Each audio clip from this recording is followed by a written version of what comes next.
নমস্কার বন্ধুরা, মিষ্টি অ্যান্ড মমস কিচেন চ্যানেলে আপনাদের সবাইকে স্বাগত জানাই। দোলের আগের দিন আর এই যে বিকেলবেলা এখন মানে নাড়া পোড়ানো বা অনেকে বুড়ির ঘর পোড়ানো বলে, এটা হবে। তো তার জন্য একদম আমরা যেখানটায় থাকি মানে তার সামনেই একটু ফাঁকা জায়গা ছিল, ওখানটাতে মানে সবাই মিলে তৈরি করে নেওয়া হচ্ছে বুড়ির ঘর। এটাকে কিন্তু হোলিকা দহনও বলা হয়।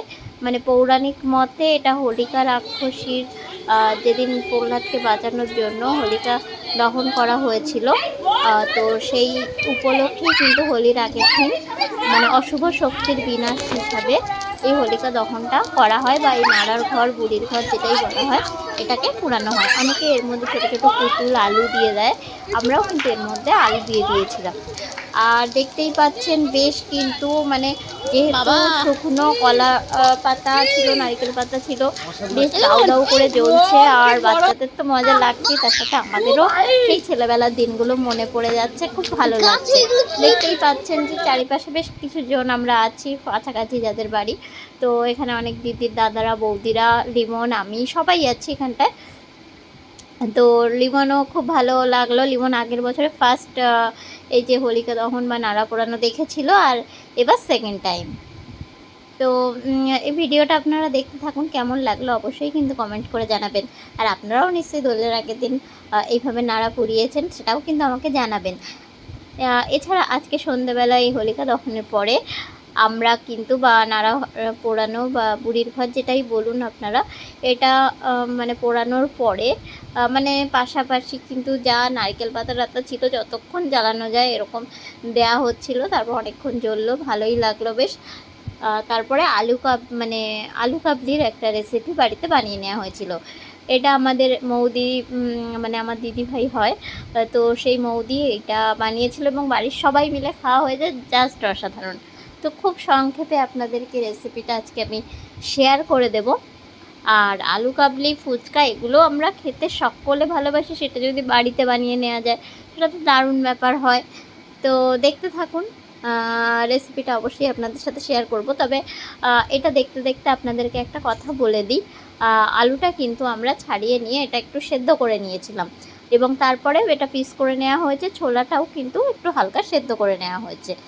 আর এর মধ্যে শসা কেটে রাখা হয়েছে, পেঁয়াজ কুচিয়ে রাখা হয়েছে, কাঁচা লঙ্কা, একটু ধনেপাতা কুচি। এই যে দেখতে পাচ্ছেন সব উপকরণ নিয়ে বসে যাওয়া হয়েছে। আর এবারে মৌদি এগুলো অ্যাড করছে। তো ছোলা আর আলু কেটে রাখা তার মধ্যে দিয়ে দেওয়া হচ্ছে লবণ। আর মাধুরী তো খুব ঠান্ডা লেগেছে, তো একদম মানে ওড়না টোড়না জড়িয়ে বসে আছে কানের মধ্যে।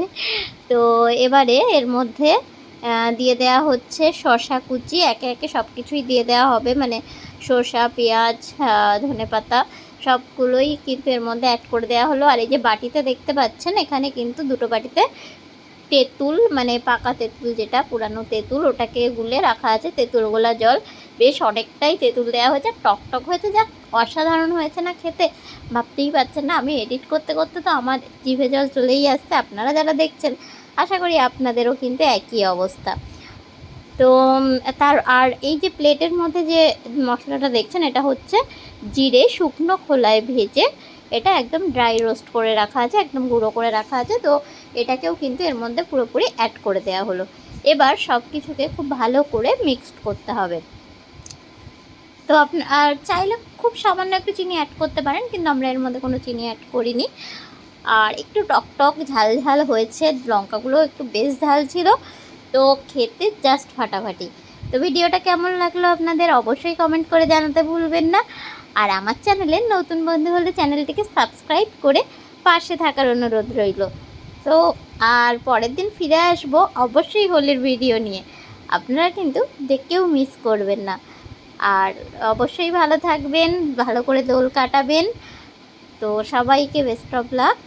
ওকে, টাটা, বাই বাই, খুব ভালো থাকবেন।